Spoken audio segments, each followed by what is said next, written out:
சத்தியம் தொலைக்காட்சி நேயர்கள் அனைவருக்கும் என்னுடைய வணக்கம். இந்த வாரம் கிரைம் ரிப்போர்ட் நிகழ்ச்சி மூலமாக உங்களை சந்திப்பதில் பெருமை அடைகிறேன்.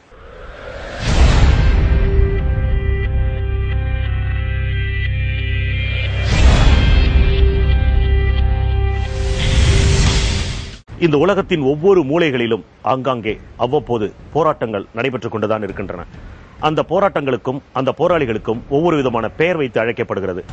மதத்திற்காக, மக்களுக்காக, நாட்டுக்காக, தன்னை வழிநடத்தும் அரசாங்கத்தை கொள்கைகள் பிடிக்காமல் அதை எதிர்க்கும் கூட்டத்திற்காக என்று ஒவ்வொரு இடத்திலும் போராட்டங்கள் நடந்து கொண்டுதான் இருக்கிறது. அவர்களுக்கு போராளிகள், தீவிரவாதிகள், மதவாதிகள், தேசியவாத எதிர்ப்பு சக்திகள் என்று ஒவ்வொரு விதமான பெயரும் கொண்டு அழைக்கப்படுகிறது. ஆனால் இந்த எந்த வட்டத்துக்குள்ளுமே வராமல் இந்த உலகத்தில் ஒரு கூட்டம் இருக்கிறது, இந்தியாவில் இருந்து கொண்டிருக்கிறது, இன்றைக்கு வன்முறைகளை அரங்கேற்றிக் கொண்டிருக்கிறது. அந்த கூட்டத்தை பற்றி தான் இந்த வாரம் கிரைம் ரிப்போர்ட் நிகழ்ச்சியிலே நாம் அதை பற்றி பரிசீலிக்கப் போகிறோம்.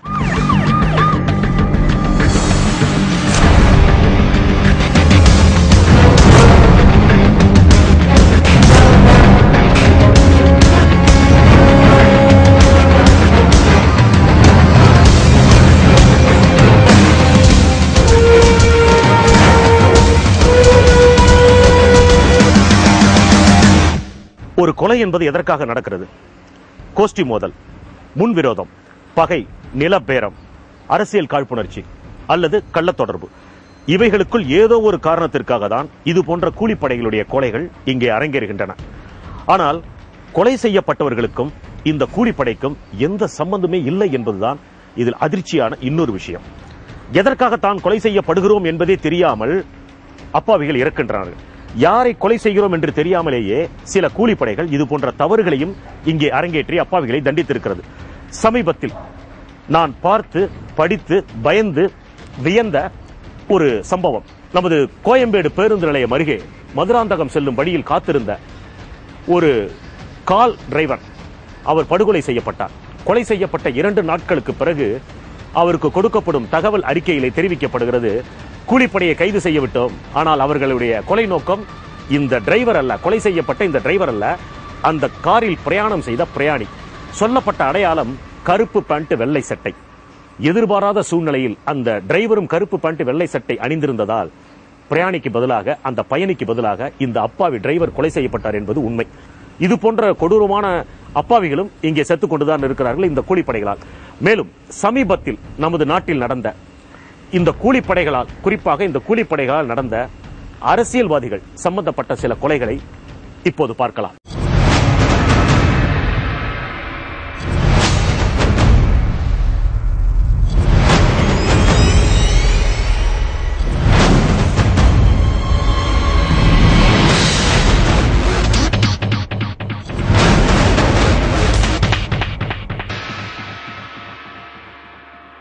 விருதுநகர் மாவட்டத்தில் மதிமுகவிலிருந்து விலகி அதிமுகவிற்கு மாறிய அரசியல் பிரமுகர் SR நாகராஜன், அவர் மனைவி தங்கபாண்டி அம்மாள் அதிமுக கவுன்சிலர்.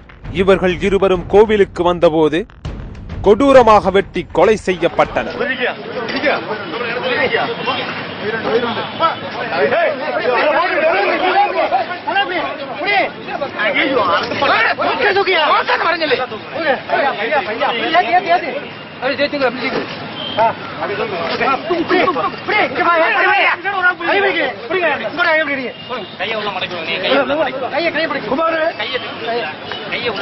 தொழில் போட்டிகளே நாகராஜனின் சாவுக்கு காரணம் என்று சொல்கிறார்கள்.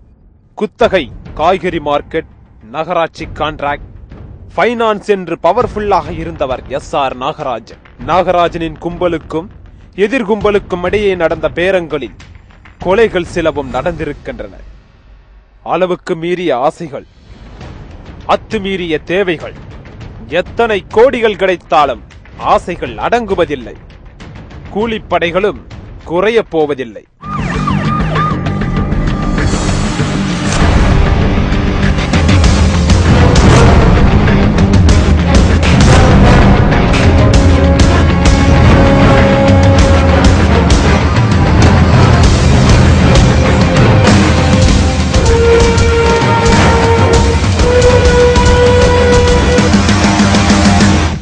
(2008) ஆண்டு அருப்புக்கோட்டையில் மதிமுக பிரமுகரான முருகன் கொலை செய்யப்பட்ட வழக்கு என்று முடிவுக்கு வந்துவிட்டது. கூலிப்படையை ஏவிவிட்டு முருகனை கொன்ற யோக வாசுதேவன் கடந்த ஜூன் மாதம் போலீசுக்கு பயந்து சரணடைந்ததும் அவரின் வாக்குமூலம் ஒரு சினிமாவை போல இருந்ததும் சில பத்திரிகைகளில் வெளிவந்தது. மதிமுக பிரமுகர் முருகன் என்பவரும் பட்ட பகலிலே கூலிப்படையினரால் கொலை செய்யப்பட்டார். இந்த கூலிப்படையினின் கொலை இவர்களோடு விட்டு வைக்கவில்லை, சமூக ஆர்வலர்கள் மீதும் தொடர்ந்தது. அதாவது திருவண்ணாமலையிலே ராஜமோகன் என்ற சமூக ஆர்வலர் பட்ட பகலிலே கூலிப்படையினரால் அதிகாலையிலே வெட்டி கொலை செய்யப்பட்டார். ஒரு சமூக ஆர்வலருக்கும் கூலிப்படைக்கும் என்ன ஒரு மோட்டிவ் இருந்திருக்க வேண்டும் இந்த கொலை நடப்பதற்கு? எந்த ஒரு முன்விரோதமும் அல்ல. ஆனால் சமூகத்தின் அவலங்களை தட்டி கேட்ட ராஜமோகன் யார் யாரை எதிர்த்தாரோ அப்படி அவரால் எதிர்க்கப்பட்டவர்களால் உருவாக்கப்பட்ட ஒரு கூலிப்படைதான் ராஜமோகனை வெட்டி சாய்த்தது. அவர் இறந்த பிறகு இந்த கொலை சம்பவத்தை எடுத்துக்கொள்ள போலீஸ் மறுத்தது. ஏன் காவல்துறை மறுத்ததென்றால், ராஜமோகன் உயிரோடு இருந்த காலத்திலே அங்கே சரியான முறையிலே பணி செய்யாத காவல்துறை அதிகாரி மீதே ரிட் மனு தாக்கல் செய்திருக்கிறார் என்பது நிதர்சனமான உண்மை. இந்த சம்பவத்துக்கு பிறகு இந்த கொலை சம்பவத்தை பதிவு செய்ய அவருடைய மனைவி திருவண்ணாமலையிலே ஒரு மிகப்பெரிய போராட்டத்தை நடத்த வேண்டி இருந்ததும் என்பதும் இன்னொரு உண்மை.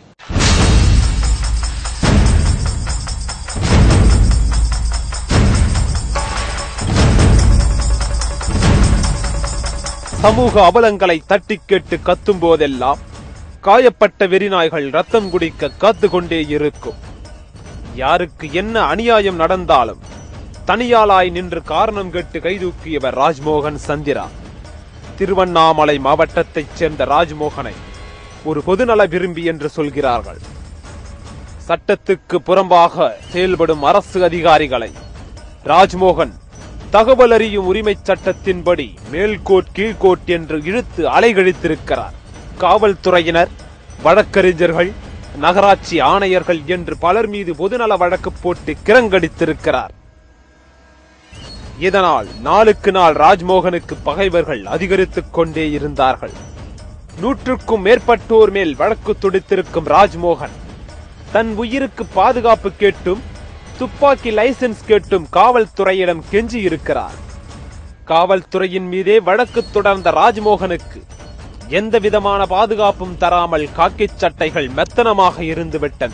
பால் வாங்கிக் கொண்டு பைக்கில் வந்த ராஜ்மோகனுக்கு கண்ணில் மிளகாய் பொடி தூவி அடையாளம் தெரியாமல் வெட்டிச் சிதையும் நிலை ஏற்பட்டது.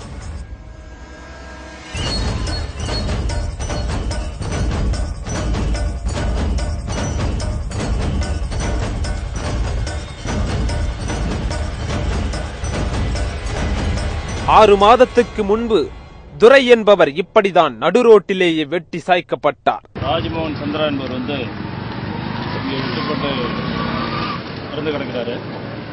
இது சம்பந்தமாக சம்பவத்தை பார்வையிட்டு யார் அந்த குற்றத்தை செய்தவங்க கண்டுபிடிக்கிறதுக்காக தீவிர முயற்சி எடுத்துட்டு இருக்கிறோம். துப்பறியும் நாய் மற்றும் கைரேகை நிபுணர்கள் விரைவில் கண்டுபிடிக்கிறதுக்கு 4 தனிப்படையில் அமைக்கப்பட்டுள்ளது. இது சம்பந்தமாக விரைவில் என்ன காரணம், எதனால் இந்த கொலை நடந்தது என்று விசாரித்து ஒரு நடவடிக்கை எடுத்து எதிரில் கைது செய்து அது நடவடிக்கை எடுப்போம் என்பதை தெரிவித்தது. உலக பிரதிஷ்டி பெற்ற இந்த கிரிவல பாதையில் பல்லாயிரக்கணக்கான மக்கள் புழங்கிக்கிட்டு இருக்கிற இந்த பாதையில் அதிகாலையில் ஒருவர் படுகொலை செய்யப்பட்டு இரத்த வெள்ளத்தில் கிடக்கிற காட்சி மக்களை உரைய வச்சிருக்கு. இது போன்ற குற்ற வழக்குகள் இது போன்ற புண்ணிய ஸ்தலத்தில் நடக்கிறத காவல்துறை ஒரு நாள் அனுமதிக்க கூடாது. இவரால் பழிவாங்கப்பட்டவங்க, இவரால் எதிர்த்து கேள்வி கேட்கப்பட்டவங்க இந்த கொலையை செஞ்சிருக்க வாய்ப்பு இருக்கு. காவல்துறை இந்த கொலை வழக்கில் சம்பந்தப்பட்டவங்களை உடனடியாக அடையாளம் கண்டு அவங்கள சட்டத்தின் முன் நிறுத்தணுன்றதுதான் இந்த பொதுமக்களோட கோரிக்கை. இது மாதிரி சட்ட ஒழுங்கு பிரச்சனைகள் இது போல பல லட்சம் பக்தர்கள் வரக்கூடிய இந்த மாதிரி ஒரு பகுதியில் நடக்குது அப்படின்றதுக்கு காவல்துறைக்கு இது ஒரு பெருத்த பின்னடைவு தான். ஆனா இந்த மாதிரி கிரிவல பாதையில ரோந்து பணியில கூடுதலா காவலர்கள் கவனம் செலுத்தணுன்றது ஒட்டுமொத்தர்களுடைய வேண்டுகோளா இருக்கு. சமூகத்தில் விரோதங்களை செய்தாலும் கூலிப்படை வருகிறது, சமூக விரோதங்களை தட்டி கேட்டாலும் கூலிப்படை வருகிறது. யாருக்கு என்ன லாபம் என்று இருந்துவிட வேண்டுமா? எந்த ஒரு மனிதனின் சுயத்தில் தலையிட்டாலும் பலிவாங்கும் கண்கள் பார்த்து கொண்டே இருக்கும். கூலிப்படைகளை பற்றிய கிரைம் ரிப்போர்ட் சிறிய இடைவேளைக்கு பிறகு மீண்டும் தொடரும்.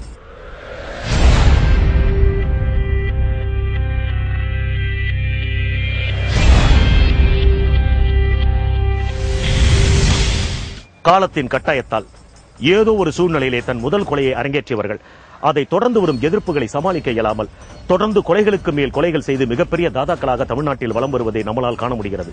அதே சமயத்தில் இந்த தாதாக்கள் பல குழுக்களாக பிரிந்து ஒவ்வொரு முறையிலே தங்களுடைய கூலிப்படை அட்டகாசத்தை அரங்கேற்றுகிறார்கள். அந்த வகையிலே முகத்திலே கல்லை போட்டு சிதைப்பது, உடல் பாகங்களை தனித்தனியாக அறுத்து ஒவ்வொரு இடங்களிலும் கொண்டு தொலைப்பது, உடல் உறுப்புகளிலே மின்சாரத்தை பாய்ச்சி அவர்களை கொல்லுவது, இது போன்று சகிக்கத்தன்மை இல்லாத சில கொலைகளை அவர்கள் அரங்கேற்றியிருப்பது நாம் கண்ணால் பார்த்த ஒரு உண்மை.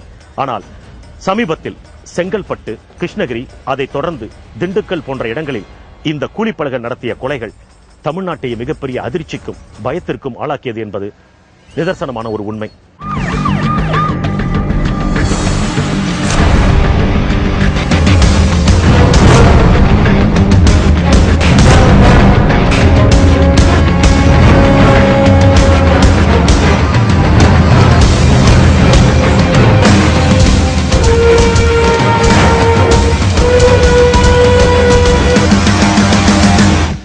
கிருஷ்ணகிரி மாவட்டத்தில் திக மாவட்ட அமைப்பாளர் பழனியை துப்பாக்கியால் அவர் மகன் முன்னால் சுட்டுக் கொன்றதோடு வெறியடங்காமல் தலையை தனியாக அறுத்து எறிந்துவிட்டு போனார்கள்.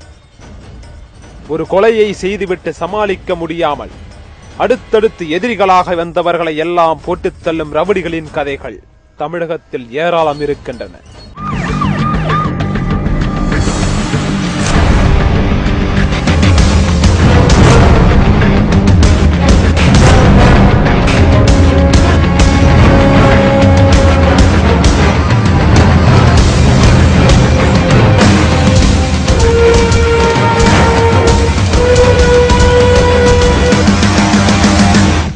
செங்கல்பட்டு மாவட்டத்தில் வேலு என்பவர் பெரிய தாதாவாக வலம் வந்தவர். 3 கொலை வழக்குகளும் 10 கொலை முயற்சி வழக்குகளிலும் இருந்த வேலு 3 முறை குண்டர் சட்டத்தில் கைதாகி இருக்கிறார். கொலை செய்வதோ செய்த கொலைக்கு சிறையில் கிடப்பதோ வேலு என்ற தாதாவுக்கு புதிய விஷயம் அல்ல. தன் பிறந்த நாளன்று கோவிலுக்கு சென்று கும்பிட்டு வந்த வேலுவை கண்டந்துண்டமாக வெட்டி யமலோகம் அனுப்பியிருக்கிறார்கள் ஏற்கனவே கொலை செய்யப்பட்டவரின் எஞ்சிய வாரிசுகள். சந்திரசேகர பார்க்கலான்னு வந்தேன். வந்து பார்த்தோம்னா மெயின் ரோட்ல ஒரே போலீஸா இருந்தாங்க. சரி என்ன பார்க்கலாம் சரி வந்து பார்த்தீங்கன்னா ஒருத்தர் வெட்டிட்டேன்னு சொன்னாங்க. நானும் வந்து எல்லாம் கூட்டு நின்று பார்க்கும் போதும் இடத்த பார்த்த ஒரு ரத்தமா இருந்தது. சரி பார்த்துட்டு போலீஸ்ல பார்த்துட்டு விசாரணை எடுத்துட்டு யாருக்கு இருக்குன்னு கண்டுபிடிக்கல. இனிமேல் தகவல் வந்து ஈவினிங் தெரியும்னு சொல்றாங்க.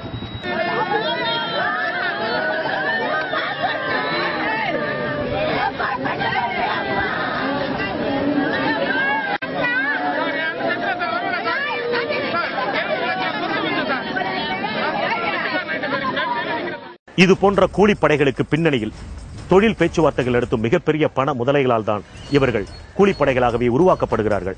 ஆனால் இந்த பண முதலைகளால் உருவாக்கப்பட்ட இந்த கூலிப்படைகளாலேயே இவர்களுடைய கதையும் முடிகிறது என்பதை நம் கண்கூடாக நம்மால் காண முடிகிறது.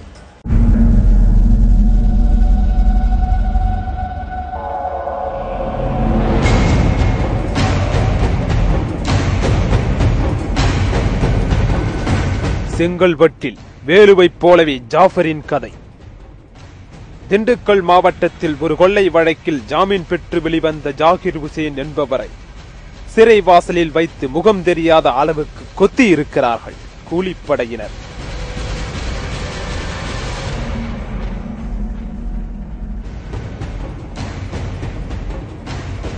காஞ்சிபுரம் மாவட்டத்தில் ஊராட்சி செயலாளராக இருந்த புருஷோத்தமன் என்பவர் ஓட்டேரி காவல் நிலையத்துக்கு பின்புறம் வெட்டி கொல்லப்பட்ட சம்பவம் கூலிப்படைகளின் மிகச் சாதாரண நிலைக்கு சாட்சி சொல்கிறது. அரசியல் போட்டியை ஏற்றுக்கொள்ள முடியாமல் எதிர்கட்சிகளின் கவுன்சிலர்களும் ஒன்றிய தலைவர்களும் மர்மமாக நடுரோட்டில் வெட்டி கொலை செய்யப்படுகிறார்கள்.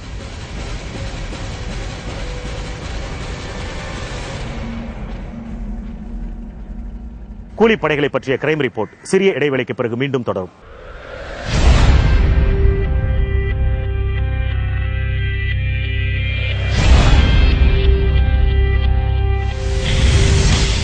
தமிழகத்தினுடைய பாரம்பரியமிக்க ஒரு கட்சியான திராவிட முன்னேற்ற கழகத்தின் மிக முக்கிய உறுப்பினரான திரு KN நேரு அவர்களுடைய சகோதரர் ராமஜெயம் அவர்களுடைய மரணம், இதுவும் கூலிப்படைகளால் நடந்த ஒரு மிகப்பெரிய கொடூரம். பட்ட பகலிலே அதிகாலையிலே அவர் கடத்தப்பட்ட விதத்திலிருந்து கொலை செய்யப்பட்ட விதம் வரை, சாதாரண மக்களிலிருந்து அரசு உயர் அதிகாரி வரை தெள்ள தெளிவாக தெரிந்த ஒரு உண்மை, இது மிக துல்லியமாக திட்டமிடப்பட்டு அரங்கேற்றிய ஒன்று என்று. ஆனால் இதில் மிக முக்கிய குற்றவாளி யார் என்பது இதுவரை காவல்துறைக்கு கை கெட்டாத ஒரு மிகப்பெரிய புதிராகவே தான் இருக்கிறது. அது மட்டுமல்ல, இந்த கொலை எப்படி சாத்தியம் என்ற மாபெரும் கேள்வியும் காவல்துறை மட்டுமல்ல சாதாரண மக்களிடையும் எழுந்திருக்கிறது என்பதும் ஒரு உண்மை. இது ஒரு புறம் இருக்க, தமிழ்நாட்டிலேயே கூலிப்படைகள் செய்யும் அட்டகாசத்தின் ஒரு உச்சம் என்பது சேலத்தில் தான் என்பது குற்ற புலனாய்வுத்துறை வெளியிடும் இன்னொரு அதிர்ச்சிகரமான உண்மை. தமிழகத்தில் உள்ள மாவட்டங்களிலேயே சேலம் மாவட்டத்தில் தான் கொடூரமான முறையில் கொலை செய்யப்படுவது தொடர்ந்து கொண்டிருப்பதாக புலனாய்வுத்துறை தெரிவிக்கிறது. கழுத்தை அறுத்து கொலை செய்வது, நெஞ்சை பிளந்து கருங்கல்லை நட்டு வைப்பது, கொலை செய்து உடலை பாறையின் இடுக்கில் சொருகுவது, பட்டப்பகலில் பலர் முன்னிலையில் ஓட ஓட விரட்டிக் கொள்வது என்று விதவிதமாக கொலைகளை சேலம் மாவட்ட ரவுடிகள் செய்துள்ளதாக சொல்கிறார்கள். சமீப காலத்துக்கு முன்னால் சேலம் மாவட்டத்தில் சதீஷ் என்பவரை பலர் முன்னிலையில் கல்லால் அடித்தே ஒரு கும்பல் கொலை செய்ததை கண்டு மக்கள் அதிர்ந்து ஓடி ஒளிந்தார்கள்.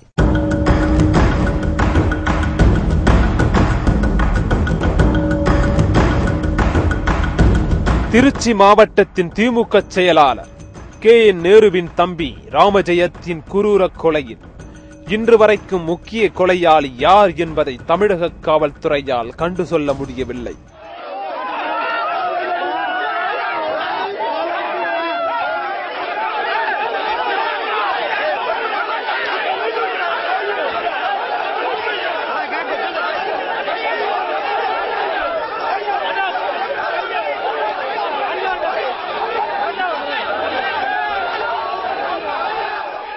தொழில் போட்டியா, அரசியல் போட்டியா, ஏற்கனவே நடந்த கொலைகளின் எச்ச மிச்சங்களா, எதிரியாக இருந்து வந்த ரவுடிகளின் பகையா, சரியாக செட்டில்மெண்ட் செய்யப்படாத சொந்த ரவுடிகளின் விரோதமா, உறவுகளில் எழுந்த கடுப்பா, ரியல் எஸ்டேட் தகராறுகளா என்று பல கோணங்களில் ராமஜெயம் கொலை வழக்கை பார்க்க வேண்டியிருக்கிறது. அதற்கு காரணம், ராமஜெயம் பல தளங்களில் விரோதிகளோடு பயணித்திருக்கிறார் என்பதை உணரவும் முடிகிறது. ஈவு இரக்கம் இல்லாமல், ஏன் இதயமே இல்லாமல் இது போன்ற கொடூரங்களை அரங்கேற்றும் கூலிப்படைகளில் ஆண்கள் மட்டுமா, ஏன் பெண்கள் நாங்களும் அதற்கு சளைத்தவர்கள் அல்ல என்பது போல தமிழகத்தில் இன்னொரு அசிங்கமும் அரங்கேறியுள்ளது. ஆம், திருப்பூரை சேர்ந்த 3 பெண்கள் சமீபத்தில் நடந்த மிக கொடூரமான ஒரு கூலிப்படை தாக்குதலில் ஈடுபட்டுள்ளார்கள். அவர்கள் காவல்துறையினால் கைது செய்யப்பட்டிருக்கிறார்கள் என்பதும் நாம் ஏடுகளில் படித்த இன்னொரு உண்மை.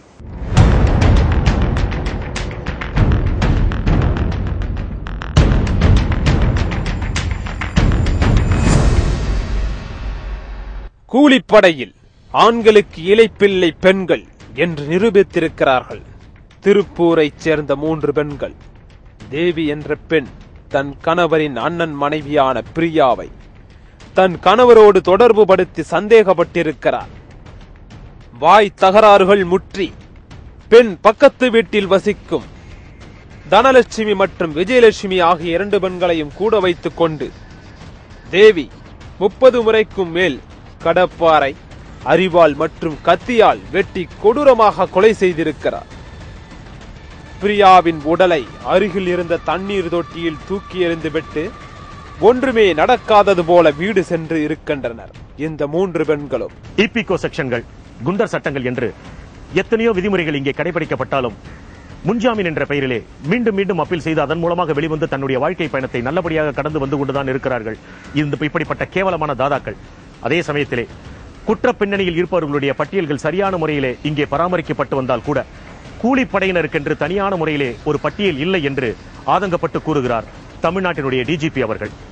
உணர்ச்சி வசப்பட்டு அல்லது எதிர்பாராமல் நடக்கும் தவறுகளையோ சம்பவங்களையோ நம்மளால் தடுக்க இயலாது. அதே சமயத்தில் இதுபோன்று திட்டமிட்டு செய்யும் கொலைகளையும் இந்த கூலிப்படைகளுடைய கொடூர தாக்குதல்களையும் கடுமையான சட்டங்கள் கொண்டு நம்மால் முற்றிலுமாக ஒழித்து கட்ட முடியும் என்பது நிதர்சனமான ஒரு உண்மை. கூலிப்படை என்ற விஷச்செடி எங்கே இருக்கிறது என்பதை கண்டுபிடித்து ஆழ உழுது அவைகளை வேரோடு களை எடுக்க வேண்டும். உறவுகளை இழந்தவன் மட்டும் அனாதை அல்ல. எவனொருவனுக்கு உறவுகள் இருந்தும் அடிப்படை வாழ்வாதாரம் இல்லாமல் இருக்கிறானோ அவர்கள் அனைவருமே இங்கே அனாதைகள் தான்.